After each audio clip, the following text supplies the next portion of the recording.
Hello my dear student, आप सभी का अपनी एकलव्य एकेडमी मेरठ परिवार में स्वागत है।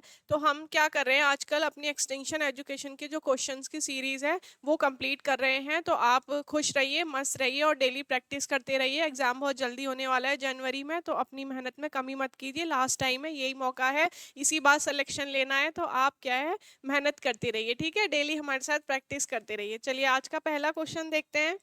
आज का जो हमारा पहला क्वेश्चन है क्या है, कहा है प्रसार शिक्षा, ठीक है। एक्सटेंशन एजुकेशन जो शब्द है सर्वप्रथम, ठीक है, सर्वप्रथम उपयोग कब हुआ था। पहली बात तो क्वेश्चन यही बनता है कि किस सन में हुआ था। 1873 में, ठीक है, इंग्लैंड में हुआ था। कि किस विश्वविद्यालय द्वारा दिया गया, ठीक है। तो पहला क्वेश्चन तो देखो क्वेश्चन में से ही बन गया कि सन भी पूछ लेता है कि किस सन में सर्वप्रथम प्रयोग हुआ था। तो कब हुआ था, 1873 में हुआ था। कहाँ हुआ था, इंग्लैंड में हुआ था। अब हमसे विश्वविद्यालय पूछ रहा है कि किस विश्वविद्यालय के द्वारा हुआ था। तो ऑप्शन में दिया है ऑक्सफोर्ड विश्वविद्यालय, कैम्ब्रिज विश्वविद्यालय, साउथैम्पटन विश्वविद्यालय और इनमें से कोई नहीं, ठीक है। तो इसका जो राइट ऑप्शन हो जाएगा वो हो जाएगा कैम्ब्रिज विश्वविद्यालय के द्वारा इंग्लैंड में 1873 में हुआ था, ठीक है। इसका राइट ऑप्शन हो जाएगा बी, कैम्ब्रिज विश्वविद्यालय। अगला क्वेश्चन है, कहा है प्रसार शिक्षा का आधार कौन सा जीवन है, ठीक है। पूछा है प्रसार शिक्षा का आधार कौन सा जीवन है। ऑप्शन दिया है क्या नगरीय जीवन है, महानगरीय जीवन है, ग्रामीण जीवन है या फिर सभी है। तो आपको पता है कि जो एक्सटेंशन एजुकेशन का मुख्य उद्देश्य है वो क्या है, ग्रामीण जनता को शिक्षित करना, उन्हें खेती से संबंधित जानकारी प्रदान करना जिससे वो अच्छी फसल उगा सकें और क्या कर सकें, उपजाऊ बना सकें, ठीक है। तो क्या करना है, कौन सा आधार है प्रसार शिक्षा का, मेन जो है उनका है ग्रामीण जीवन, ठीक है। इसका राइट ऑप्शन हो जाएगा सी। अगला क्वेश्चन है, कहा है प्रसार शिक्षा कैसी शिक्षा है, ठीक है। प्रसार शिक्षा कैसी शिक्षा है, क्या यह विद्यालय के अंदर की शिक्षा है, घर के अंदर की शिक्षा है, विद्यालय के बाहर की शिक्षा है या फिर इनमें से सभी। तो जो हमारी प्रसार शिक्षा होती है ये विद्यालय से बाहर की शिक्षा होती है, प्रत्यक्ष शिक्षा होती है। व्यक्ति आमने सामने बैठ के एक दूसरे की समस्याओं का समाधान करते हैं, उनके खेत पे जाके, उनसे कार्यालय में मिलके, उनके घर पे भेंट करके उनकी समस्याओं का समाधान किया जाता है। उन्हें उनकी रुचि, उनकी आवश्यकता के अनुसार उनको शिक्षित किया जाता है। तो ये कैसी शिक्षा होती है, ये विद्यालय से बाहर की शिक्षा होती है। अगला क्वेश्चन है, कहा है प्रसार शिक्षा पढ़ाने, क्या है, प्रसार शिक्षा पढ़ाने और सीखने की योजना है जो मानव व्यवहार में परिवर्तन करती है, ठीक है। तो क्वेश्चन कह रहा है कि जो प्रसार शिक्षा है वो पढ़ाने और सीखने की एक योजना है, प्लानिंग है जो मानव व्यवहार में क्या करती है, परिवर्तन करती है, ठीक है। ऑप्शन दिया है ज्ञान के क्षेत्र में करती है, योग्यता एवं कुशलता के क्षेत्र में करती है, व्यवहार और अनुभव के क्षेत्र में करती है या इन सभी क्षेत्रों में करती है। तो जो ये प्रसार शिक्षा होती है मेनली तो ये क्या करती है, हमारी कार्य कुशलता में परिवर्तन करती है, हमारे ज्ञान में परिवर्तन करती है, मनोवृत्ति में परिवर्तन करती है। तो ये जो परिवर्तन होते हैं ये हमारे प्रसार शिक्षा के अंतर्गत होते हैं। तो ज्ञान के क्षेत्र में भी परिवर्तन होता है, योग्यता कुशलता के क्षेत्र में भी परिवर्तन होता है, व्यवहार और अनुभव के क्षेत्र में भी परिवर्तन होता है। तो इसका राइट ऑप्शन हो जाएगा डी, ये सभी जो क्षेत्र होते हैं प्रसार शिक्षा के अंतर्गत आते हैं जिसमें परिवर्तन होते हैं। अगला क्वेश्चन है, ये डेफिनेशन दी है, प्रसार शिक्षा विद्यालय से बाहर वह शिक्षा पद्धति है। देखो विद्यालय से बाहर, ठीक है, पॉइंट आउट कर लो, क्या कहा है, विद्यालय से बाहर वह शिक्षा पद्धति है जिसमें एक वयस्क और कौन है, युवा, दोनों ही अपने अपने कार्य सीखते हैं, ठीक है। इसका मूल्य उद्देश्य क्या है, जनता का विकास करना है। यह कथन किसका है। तो देखो एक्सटेंशन एजुकेशन में भी डेफिनेशंस आती हैं, होम मैनेजमेंट से तो कम आती हैं पर हाँ आती हैं। तो जैसे हमने आपको होम मैनेजमेंट की सारी डेफिनेशन एक ही क्लास में करा दी थी, ऐसे ही एक्सटेंशन एजुकेशन की सारी डेफिनेशन हम आपको एक ही क्लास में करा देंगे। तो आपके लिए ईजीली हो जाएगा, आप जब उनको डेली पढ़ेंगे तो आपको एग्जाम में आसानी से वो याद आ जाएगी, ठीक है।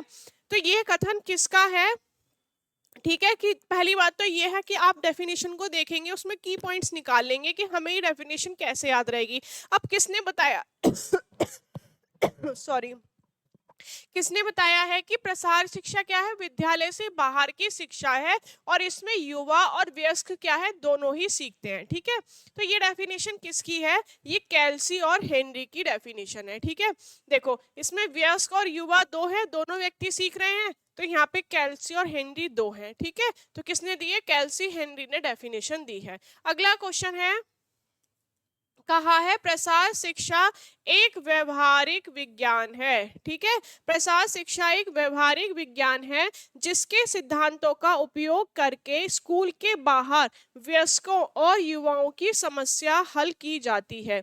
यह कथन किसका है?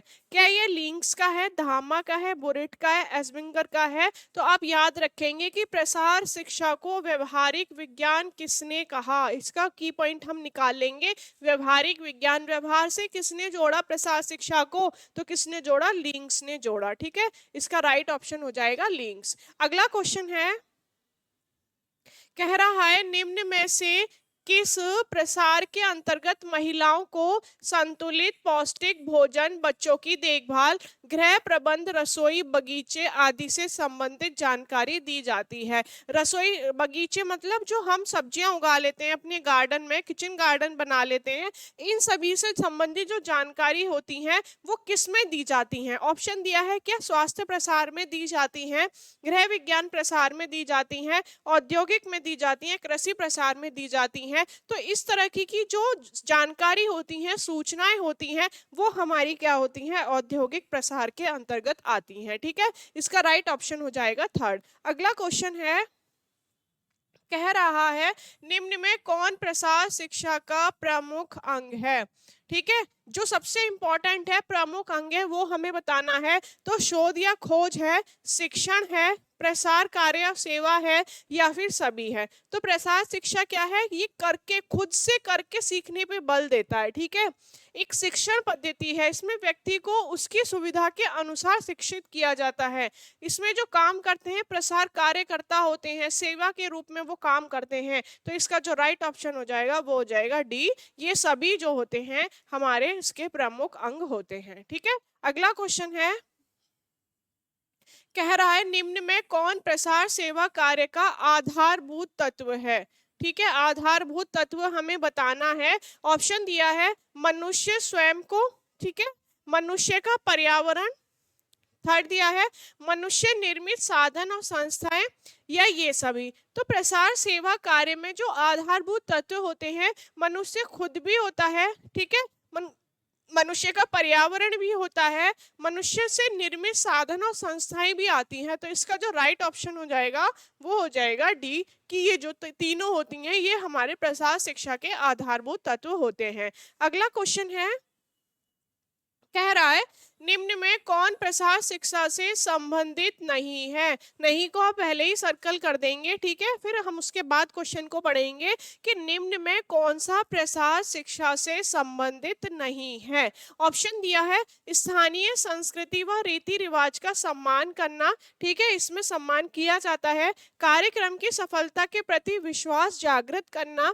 धार्मिक सांस्कृतिक विचारों में परिवर्तन लाना, आर्थिक और सामाजिक परिवर्तन लाना। अब हमें इसमें क्या बताना था? नहीं बताना था कि प्रसार शिक्षा से जो संबंधित नहीं है वो क्या नहीं है? धार्मिक सांस्कृतिक विचारों में परिवर्तन लाना। हम किसी भी व्यक्ति की समस्याओं का समाधान तो करते हैं, ठीक है, उसको हम शिक्षित तो करते हैं, पर हम उसकी संस्कृति को नहीं चेंज करते, उसकी संस्कृति के साथ छेड़छाड़ नहीं करते, उसका जो कल्चर है, उसकी जो संस्कृति है, उसी में उसको शिक्षित किया जाता है, उसकी समस्याओं का समाधान किया जाता है। तो जो नहीं है प्रसार शिक्षा के अंतर्गत वो है कि धार्मिक सांस्कृतिक विचारों में परिवर्तन लाना। ठीक है, अगला क्वेश्चन है, कह रहा है प्रसार शिक्षा का निम्न में क्या उद्देश्य है? उद्देश्य बताना है। ठीक है, ऑप्शन दिया है लोगों का विश्वास करना, ग्रामीणों को ऐसे जीवन अवसर प्रदान करना ताकि उनकी योग्यता और नेतृत्व में क्या हो, वृद्धि हो। अगला दिया है लोगों का सामाजिक, प्राकृतिक, बौद्धिक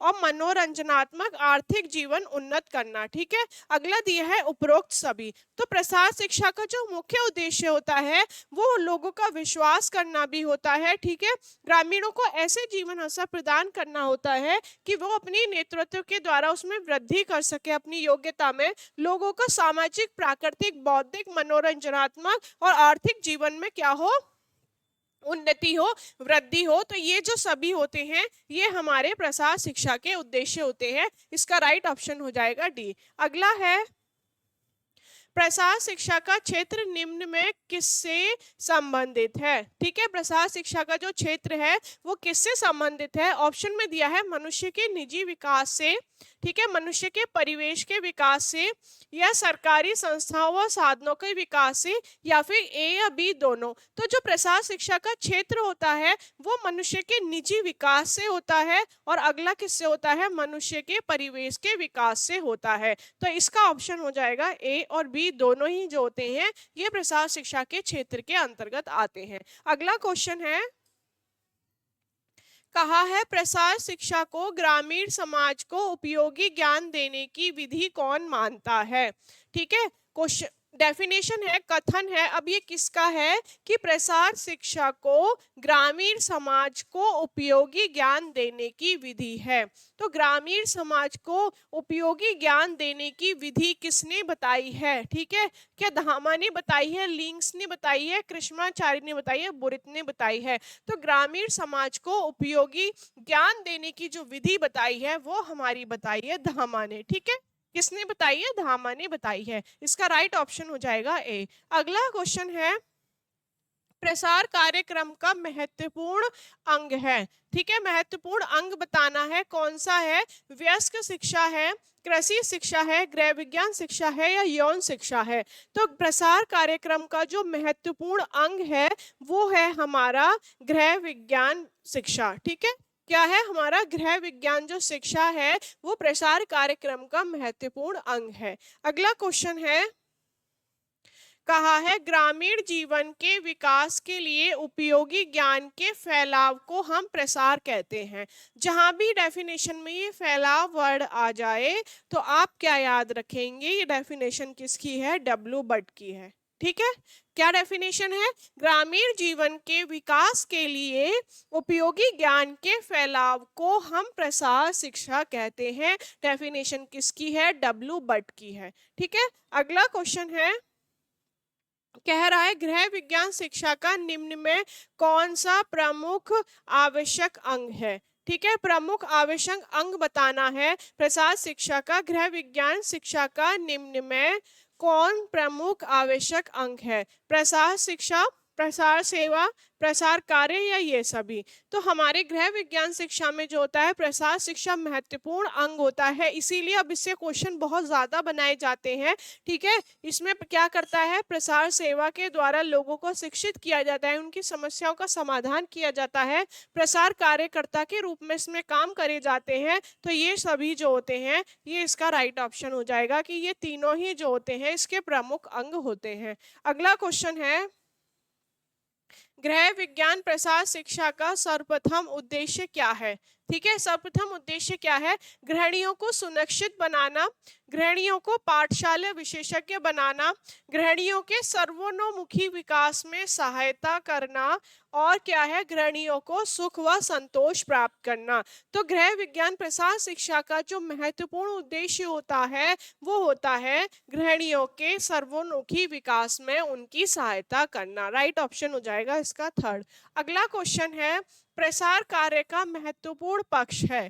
ठीक है, क्या महत्वपूर्ण पक्ष है प्रसार शिक्षा का कार्य का, क्या अवलोकन करना, खोज करना, ठीक है, मूल्यांकन करना, कार्यवाही करना, हस्तांतरण करना। तो क्या है इसका जो मूल महत्वपूर्ण पक्ष है वो है मूल्यांकन करना, कि हमें किसी भी कार्य में कितनी उसकी सफलता प्राप्त हुई है, हम क्या करते हैं उसका मूल्यांकन करते हैं। ठीक है, राइट ऑप्शन हो जाएगा इसका बी। अगला क्वेश्चन है, गृह विज्ञान प्रसार संबंधित होता है ठीक है। गृह विज्ञान जो प्रसार है वो किससे संबंधित होता है? क्या गृह विज्ञान से होता है, कृषि से होता है, समुदाय से होता है, समाजशास्त्र से होता है? तो किससे होता है? ये हमारा गृह विज्ञान से होता है। ठीक है, गृह विज्ञान प्रसार संबंधित होता है, किससे होता है? गृह विज्ञान से। ठीक है, अगला क्वेश्चन है, कह रहा है प्रसार शिक्षा में सर्वप्रथम किस विषय में लागू हुई थी? जो ये एक्सटेंशन एजुकेशन है, प्रसार शिक्षा, ये सबसे पहले किस विषय में लागू हुई थी?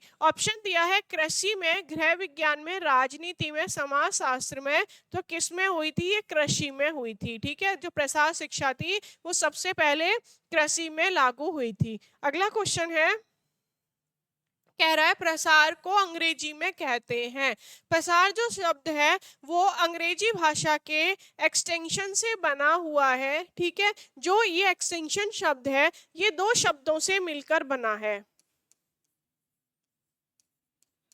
एक्सटेंशन दो शब्दों से मिलकर बना है, एक्स प्लस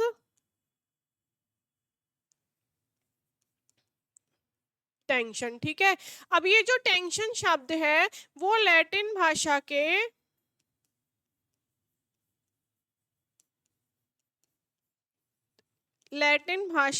टेंसियो से लिया गया है। ठीक है, ये जो टेंशन शब्द है वो लैटिन भाषा के टेंसियो से लिया गया है। एक्स का मतलब होता है बाहर या फिर आउट। ठीक है, और टेंशन का अर्थ होता है खींचना या फैलना।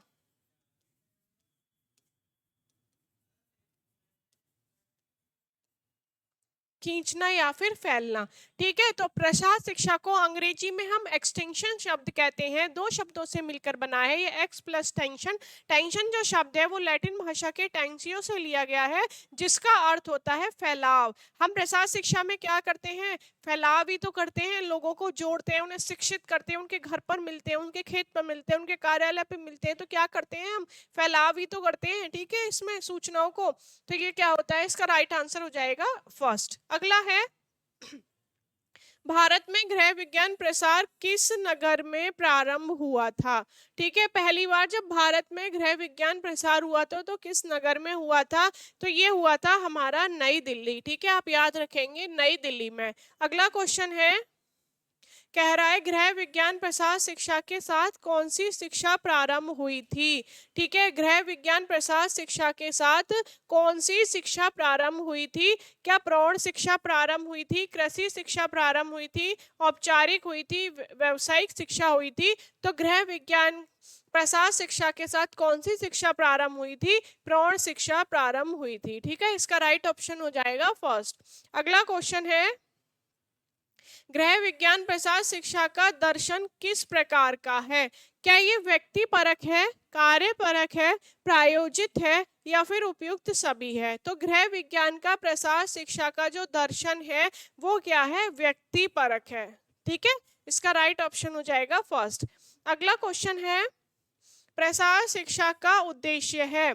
प्रसार शिक्षा का मुख्य उद्देश्य क्या है? ग्रामीणों को शिक्षित करना, नगर वासियों को शिक्षित करना, संपूर्ण समाज को शिक्षित करना या प्रौढ़ों को शिक्षित करना? तो जो एक्सटेंशन एजुकेशन का मुख्य उद्देश्य होता है वो होता है ग्रामीणों को शिक्षित करना। इसका फर्स्ट आंसर हो जाएगा सही, कि ग्रामीण लोगों को क्या करना होता है? शिक्षित करना होता है। प्रसार शिक्षा की विशेषता है।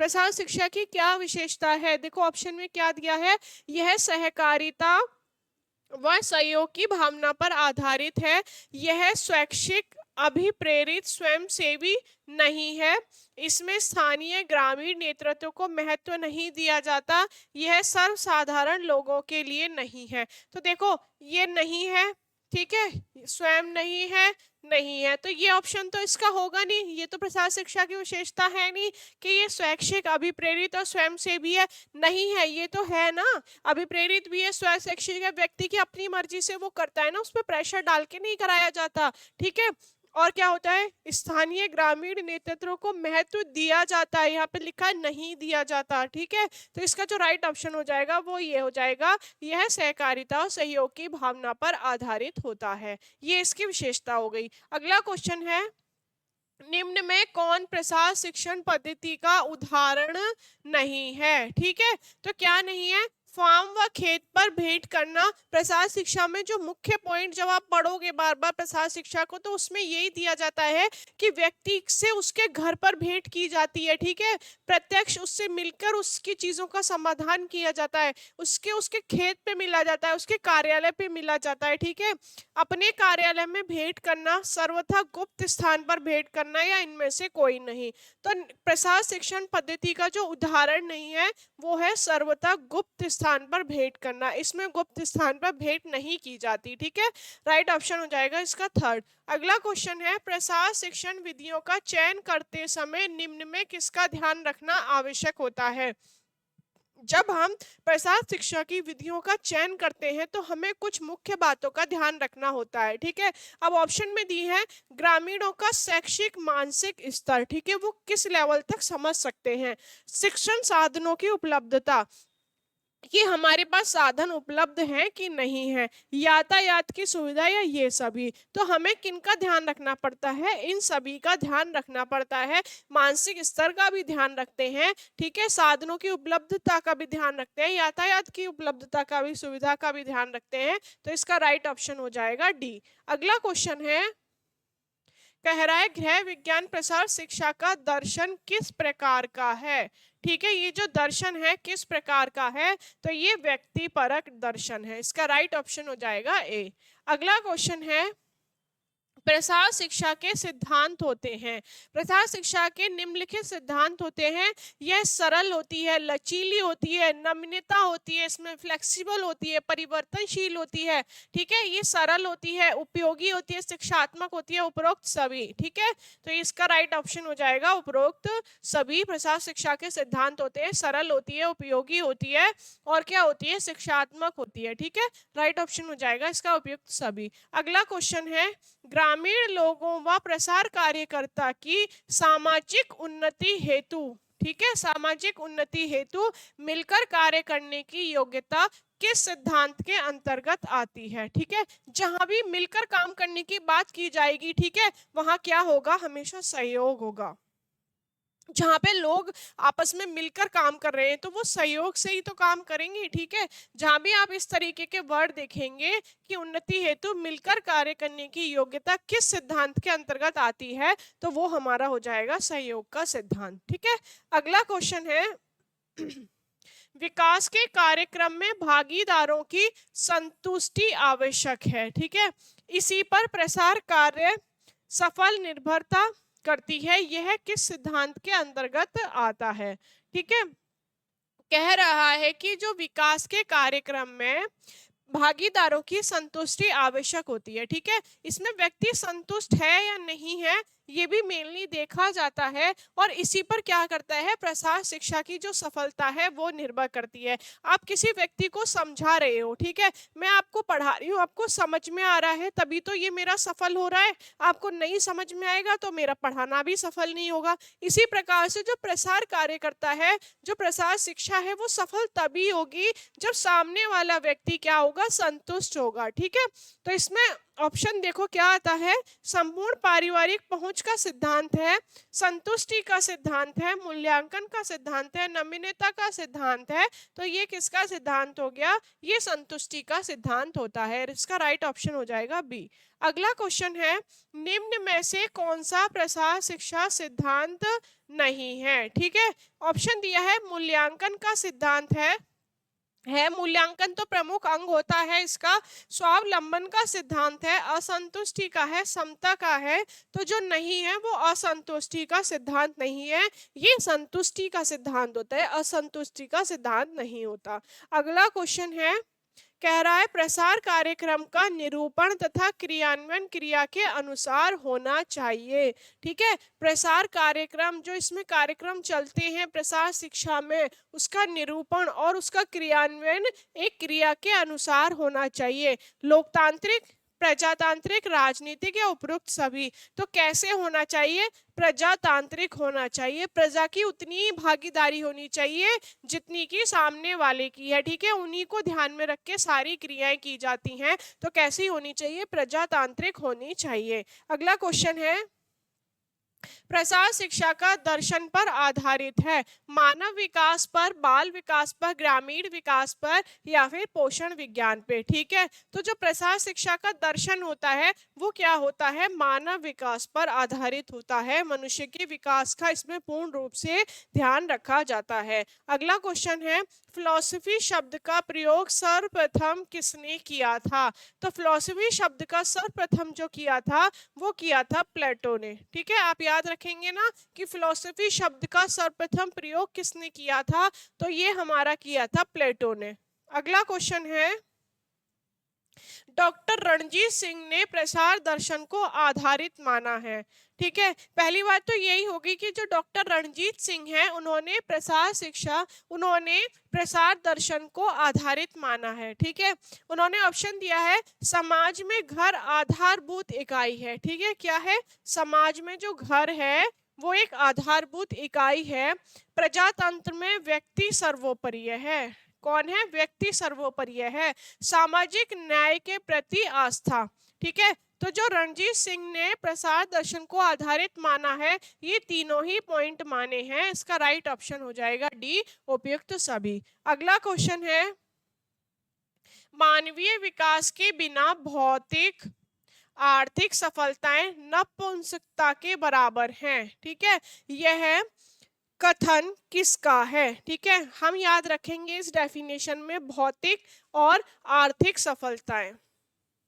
ठीक है, नपुंसकता के बराबर है, तो यह कथन किसका है? तो आप याद रखेंगे यह कथन लीगन का है। ठीक है, किसका कथन है ये? लीगन का कथन है। इसमें बहुत सारे की पॉइंट आपको मिल जाएंगे, नपुंसकता मिल जाएगा, भौतिक और आर्थिक सफलताएं मिल जाएंगी। ठीक है, किसका है ये? लीगन का है। अगला क्वेश्चन है, कह रहा है आदर्शवादी दर्शन के अनुसार प्रसार शिक्षा का दर्शन उच्च पर निर्भर करता है। ठीक है, किस पर? आदर्शों पर, परिणामों पर, विश्वास पर, प्रयोगों पर। तो किस पर करता है? आदर्शों पर करता है। ठीक है, आदर्शवादी दर्शन के अनुसार प्रसार शिक्षा का दर्शन हमारे आदर्शों पर निर्भर करता है। ठीक है, इसका राइट ऑप्शन हो जाएगा ए। अगला क्वेश्चन है, वह प्रक्रिया जिसके द्वारा किसी भी व्यक्ति को इस प्रकार शिक्षित किया जाता है कि वह किसी विशेष कार्य करने के योग्य हो सके, तो ये किसके अंतर्गत आता है? क्या ये नियोजन के अंतर्गत आता है, प्रशिक्षण के आता है, सम्मेलन के आता है, कार्यक्रम के आता है? तो किसके अंतर्गत आता है कि वह प्रक्रिया जिसके द्वारा किसी भी व्यक्ति को इस प्रकार शिक्षित किया जाता है कि वह किसी विशेष कार्य करने योग्य हो सके। तो ये किसके अंतर्गत आएगा? ये हमारा आएगा प्रशिक्षण के अंतर्गत, कि हम इसमें व्यक्ति को इस प्रकार से शिक्षित करते हैं कि वो किसी विशेष काम को करने में क्या हो, सफल हो जाए। ठीक है, योग्य बन सके। अगला क्वेश्चन है, प्रसार कार्यक्रम का उद्देश्य लोगों को बेहतर और अच्छा जीवन प्रदान करना है।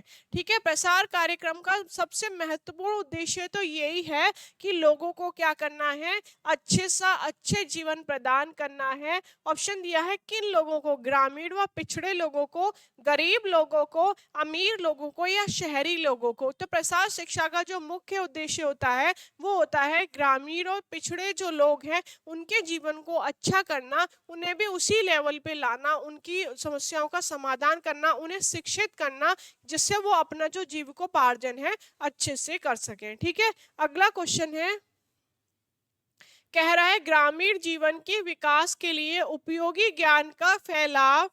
ये डेफिनेशन शायद रिपीट हो गई, जहां भी फैलाव वर्ड आ जाए वो हो जाएगा डब्ल्यू बट की। ठीक है, अगला क्वेश्चन है, प्रसार शिक्षण एक पद्धति है। प्रसार शिक्षण एक कैसी पद्धति है? क्या अव्यवहारिक शिक्षण है ये? क्या व्यवहारिक शिक्षण है, सामूहिक है, विज्ञान है? तो प्रसार शिक्षण जो होता है यह एक व्यवहारिक शिक्षण होता है, विद्यालय से बाहर की शिक्षा होती है, व्यक्ति से उसके घर पर, उसके खेत पर, उसके कार्यालय में की जाती है। तो ये कैसा शिक्षण है? ये एक व्यवहारिक शिक्षण है। ठीक है, अगला क्वेश्चन है, प्रसार शिक्षा पद्धति में विशेष महत्व है। किसका विशेष महत्व है? क्या नम्यता का है, भिन्नता का है, निर्भरता का है? उपयुक्त में से कोई नहीं। तो प्रसार शिक्षा में नम्यता का विशेष महत्व होता है। नम्यता मतलब फ्लेक्सिबिलिटी, ठीक है। परिवर्तन, लोचशील कह लो आप इसे, ठीक है। लोचशील, नम्रता का पद्धति का विशेष महत्व होता है, ठीक है। अगला क्वेश्चन है, कह रहा है प्रशिक्षण एवं शिक्षा के अंतर को सूक्ष्मता से समझाया है, ठीक है। अब आप यहाँ पे क्या याद रखेंगे, सूक्ष्मता से किसने समझाया है, ठीक है, तो डॉक्टर सोहन ने समझाया है, ठीक है। प्रशिक्षण एवं शिक्षा के अंतर को सूक्ष्मता से समझाया है किसने, डॉक्टर सोहन ने समझाया है। अगला क्वेश्चन है, प्रशिक्षण प्रक्रिया में सुधार लाने के लिए आवश्यक है, प्रशिक्षण जो कार्यक्रम हम चलाते हैं उसमें सुधार लाने के लिए क्या आवश्यक है, प्रशिक्षण संबंधी लक्ष्य की स्पष्टता, ठीक है, बिल्कुल होनी चाहिए लक्ष्य की स्पष्टता, प्रशिक्षण विधियों की उपयुक्तता, प्रशिक्षण उपयोगिता संबंधी विवेचना, या फिर उपयुक्त सभी। तो ठीक है, इसका राइट ऑप्शन हो जाएगा उपयुक्त सभी। के प्रशिक्षण प्रक्रिया में सुधार लाने के लिए जो आवश्यक मुख्य बिंदु होते हैं वो लक्ष्य की स्पष्टता होती है, विधियों की उपयुक्तता होती है, ठीक है, कि जो हम विधि यूज कर रहे हैं वो उसमें यूजफुल है कि नहीं, उपयोगी है या नहीं, ठीक है। प्रशिक्षण उपादेयता संबंधी विवेचना, तो क्या हो जाएगा, इसका राइट ऑप्शन हो जाएगा डी उपयुक्त सभी। अगला क्वेश्चन है, प्रसारकर्ता के चुनाव, तबादले अथवा प्रोन्नति के बाद ही प्रशिक्षण होता है, ठीक है। प्रसार कार्यकर्ता के चुनाव, तबादले और प्रोन्नति के बाद ही क्या होता है, प्रशिक्षण होता है।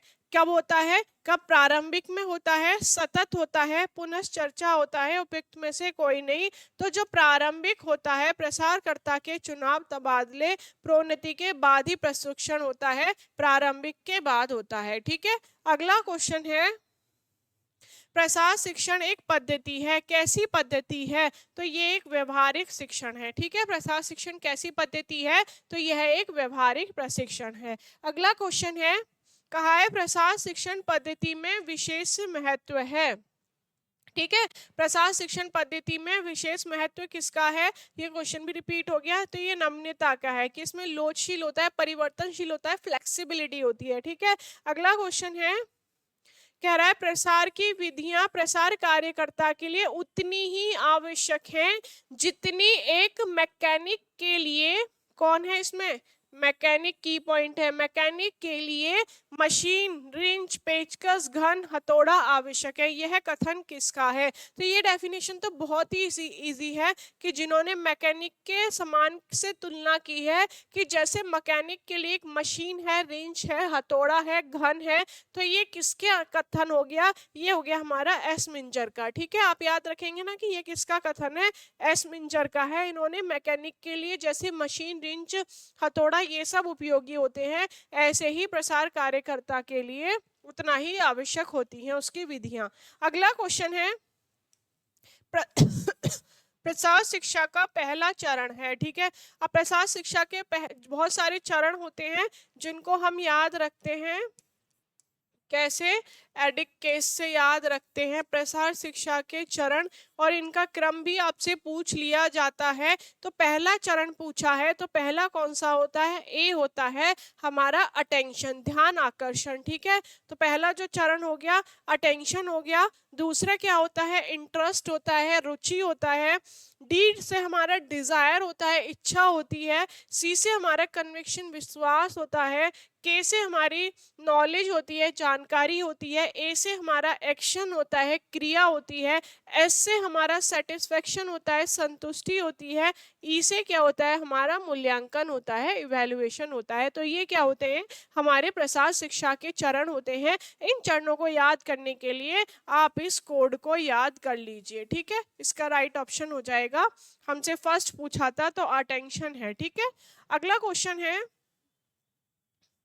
कह रहा है ऐसा संपर्क जिसमें कौन है, दो या दो से अधिक व्यक्ति होते हैं जिनसे कार्यकर्ता सभाओं, प्रशिक्षण कार्यक्रम आदि द्वारा संपर्क स्थापित करता है, क्या कहलाता है, क्या व्यक्तिगत कहलाता है, ठीक है। व्यक्तिगत में तो दो ही व्यक्ति होते हैं, उसमें दो या दो से अधिक व्यक्ति हैं।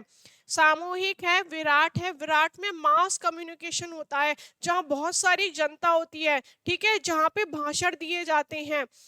तो ये जो होता है हमारा दो या दो से अधिक व्यक्ति के बीच में क्या होता है, हमारा सामूहिक होता है। ठीक है, सामूहिक जो संपर्क होता है वो हमारा क्या होता है, इसके प्रशिक्षण कार्यक्रम द्वारा जो संपर्क स्थापित होता है दो या दो से अधिक व्यक्ति के बीच में, तो वो क्या होता है, हमारा सामूहिक संपर्क होता है। अगला क्वेश्चन है, प्रसार कार्य आरंभ करते समय ध्यान रखना चाहिए। ठीक है, जब हम प्रसार कार्य आरंभ कर रहे हैं तो हमें किन बातों का ध्यान रखना चाहिए, संस्कृति का, रीति रिवाज का, भाषा का, या उपयुक्त में से कोई नहीं। तो हमें क्या है, उसकी संस्कृति का ध्यान रखना चाहिए। हम किसी भी व्यक्ति के कल्चर, संस्कृति को चेंज करके उसको शिक्षित नहीं करते, उसी की संस्कृति में, उसी के वातावरण में उसको शिक्षित किया जाता है। ठीक है, ये प्रसार शिक्षा में जो मुख्य बिंदु ध्यान रखा जाता है।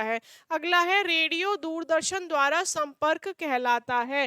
क्या व्यक्तिगत संपर्क कहलाता है, सामूहिक संपर्क कहलाता है, विराट? तो रेडियो और दूरदर्शन जब चलते हैं तो रेडियो द्वारा भरी जनता सुनती है इसको। ठीक है, रेडियो से क्या होता है, मास कम्युनिकेशन होता है। ठीक है, ना तो ये व्यक्तिगत होता है ना ये सामूहिक होता है, ये क्या होता है, एक विराट संपर्क होता है। ठीक है, बहुत सारी जनता के बीच होता है, एक बड़ा मास कम्युनिकेशन होता है। ठीक है, तो इसका राइट ऑप्शन क्या हो जाएगा, थर्ड हो जाएगा, विराट संपर्क। कह रहा है, खेत घर पर व्यक्तिगत रूप से संपर्क करना क्या कहलाता है, जो व्यक्ति से पर्सनली मिला जा रहा है, उसके खेत पर, उसके घर पर, तो ये क्या कहलाएगा, ये हमारा व्यक्तिगत संपर्क कहलाता है। ठीक है, जब व्यक्ति से उसके घर पर, ठीक है, उसके खेत पर मिला जा रहा है तो वो व्यक्तिगत संपर्क हो गया। जब दो या दो से अधिक व्यक्ति आपस में बात कर रहे हैं, किसी सभा पे चर्चा कर रहे हैं, तो वो क्या हो जाएगा, हमारा सामूहिक हो जाएगा। और जब भाषणबाजी हो रही है, जब रेडियो द्वारा प्रदर्शन किया जा रहा है या टीवी द्वारा प्रदर्शन किया जा रहा है, तो वो क्या हो जाता है, हमारा विराट संपर्क हो जाता है। अगला क्वेश्चन है, समाचार पत्र, पत्रिकाएं, परिपत्र आदि किस प्रसार शिक्षण विधि के अंतर्गत आते हैं? क्या ये लिखित के अंदर आते हैं, मौखिक के अंदर आते हैं, दर्शनीय, उपयुक्त में से कोई नहीं?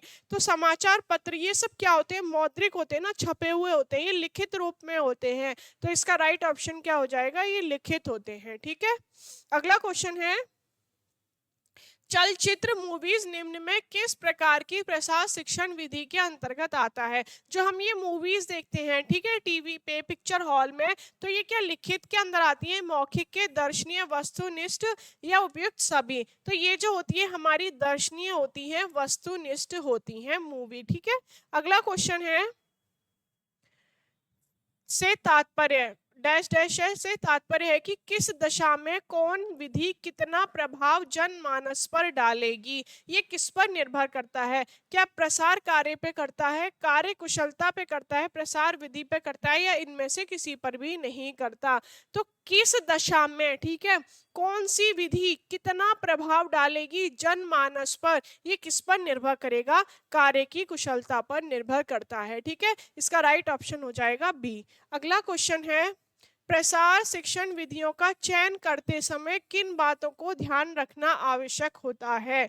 तो किनको होता है, ग्रामीणों का मानसिक और शैक्षिक स्तर, आर्थिक स्थिति, उनकी शिक्षण साधन की उपलब्धता, या उपरोक्त सभी? तो जब हम कभी प्रसार शिक्षण की विधियों का चयन करते हैं, ठीक है, तो उनमें जो मुख्य बातें ध्यान रखते हैं, सबसे पहले तो हम उनका मानसिक स्तर ध्यान में रखते हैं, उनकी आर्थिक स्थिति को ध्यान में रखते हैं, ठीक है, और शिक्षण जो साधन उसमें हम उपयोग कर रहे हैं उन पे ध्यान रखते हैं कि वो उपलब्ध भी है या नहीं है। तो इसका जो राइट ऑप्शन हो जाएगा वो हो जाएगा हमारा उपयुक्त सभी। अगला क्वेश्चन है, प्रसार शिक्षण विधियों को प्रभावित करने वाला तत्व है। जो प्रसार शिक्षण को प्रभावित करता है तत्व वो कौन सा है? शिक्षण पद्धतियों की उपलब्धता, समय की उपलब्धता, सामान्य स्थानीय परिस्थितियां, या उपयुक्त सभी? तो ये जो हमारी विधियां हैं उनको प्रभावित करने वाले जो होते हैं, इसकी पद्धतियां की उपलब्धता भी होती है, समय की उपलब्धता भी होती है, सामान्य स्थिति परिस्थितियां भी होती हैं, स्थानीय। तो इसका जो राइट ऑप्शन हो जाएगा वो हो जाएगा डी, उपयुक्त सभी। अगला क्वेश्चन है नाटक, कठपुतली निम्न में से किस प्रसार शिक्षण विधि के अंतर्गत आते हैं? ये जो नाटक होते हैं, कठपुतली होते हैं, ठीक है, ये जो शो दिखाए जाते हैं पपेट वाले, तो ये किसके अंतर्गत आते हैं? लिखित, मौखिक, दर्शनीय, उपयुक्त में से कोई नहीं। तो ये क्या होते हैं? दर्शनीय होते हैं, ठीक है। पहले भी क्वेश्चन बना है कि कठपुतली प्रसार शिक्षण की किस विधि के अंतर्गत आता है, तो ये हमारा किसके? ऑडियो विजुअल आता है, क्योंकि जब हम पपेट का शो देखते हैं तो उसमें साउंड भी रहती है, हम उसे सुनते भी हैं, उसे हम देखते भी हैं शो को, ठीक है। पहले क्वेश्चन आया भी है, शायद आपने सॉल्व भी किया हो। तो यहाँ पे दिया है नाटक और कठपुतली निम्न में से किस प्रसार शिक्षण विधि के अंतर्गत आता है, तो ऑप्शन के हिसाब से हम देखेंगे तो ये दर्शनीय के अंदर आता है, विजुअल एड से ये, ठीक है। अगला क्वेश्चन है, कह रहा है no single rule of thumb, ठीक है, क्या है? No single rule of thumb can be given for the selection and use of the various extension methods to ensure success in all situations, ठीक है। यह कथन किसका है? तो no single rule of thumb, ठीक है, can be given for the selection and use of the various extension methods to ensure success in all situation. तो ये कथन किसका है? तो आप जब फर्स्ट इसकी लाइन याद रखेंगे कि ऐसा कोई सिंगल रूल नहीं है, थंब रूल नहीं है, क्या कर सके? सिलेक्शन और यूज कर सके, तो ये किसका है? ये हमारा रेड्डी का है, ठीक है। आप याद रखेंगे ये किसका है? ये हमारा रेड्डी का है। तो ये जो डेफिनेशन है ये आती रहेंगी बीच बीच में, पर इसकी हमने एक पूरा तैयार कर दी है एक क्लास, जिसमें आपको एक साथ पूरे एक्सटेंशन एजुकेशन की डेफिनेशन मिल जाएंगी। आपको क्या करना है? डेली वो डेफिनेशंस पढ़नी है, रटना नहीं है, याद नहीं करना है, प्रेशर नहीं लेना, डेली पढ़नी है। जब आप एग्जाम करने बैठेंगे तो आपको आराम से तब याद आ जाएगी, ठीक है। आप परेशान मत होइएगा, बिल्कुल भी ऐसे ही करा देंगे। और कल हमने जो क्लास ली थी एक्सटेंशन एजुकेशन की, उसमें एक क्वेश्चन था, 42 क्वेश्चन था, ठीक है। उसका जो आंसर था वो हमने लगाया नहीं था, गलत था, गलत लग गया था उसका आंसर। तो उसका आंसर है वो मैं आपको बता देती हूँ अभी। उसका जो आंसर होगा वो है, क्वेश्चन था वो, क्वेश्चन बता देती हूँ पहले। आई थिंक 42 क्वेश्चन था, आप नंबर एक बार चेक कर लीजिए। मैं क्वेश्चन बता देती हूँ कि एक राष्ट्रीय संस्था जो सामाजिक व अन्य अपंग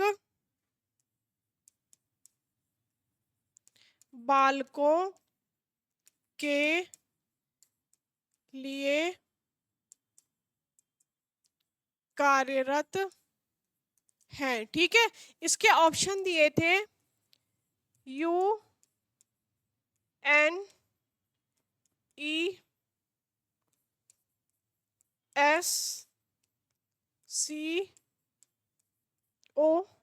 अगला था CSWB, थर्ड था UNAC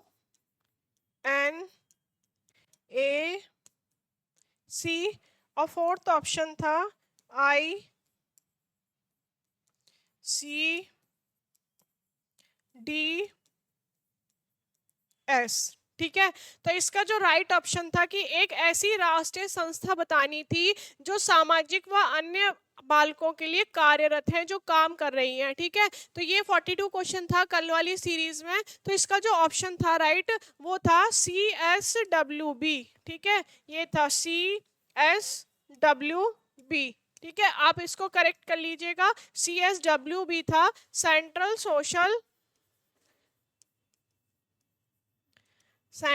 सोशल वेलफेयर बोर्ड, ठीक है, इसकी फुल फॉर्म है CSWB की, सेंट्रल सोशल वेलफेयर बोर्ड। ठीक है, ये क्वेश्चन है, आप करेक्ट कर लीजिएगा। कल वाली सीरीज में आई थिंक नंबर शायद ऊपर नीचे हो, मेरे हिसाब से मुझे जो याद है 42 था, कि ये जो संस्था बतानी थी, जो राष्ट्रीय संस्था है जो सामाजिक व अन्य अपंग बालकों लिए काम कर रही है, तो वो कौन सी है? CSW है, सेंट्रल सोशल वेलफेयर बोर्ड। ठीक है, कल मिलते हैं कुछ और नए क्वेश्चंस के साथ। डेली प्रैक्टिस करते रहिए, खुश रहिए, मस्त रहिए, पर पढ़ते रहिए। ओके।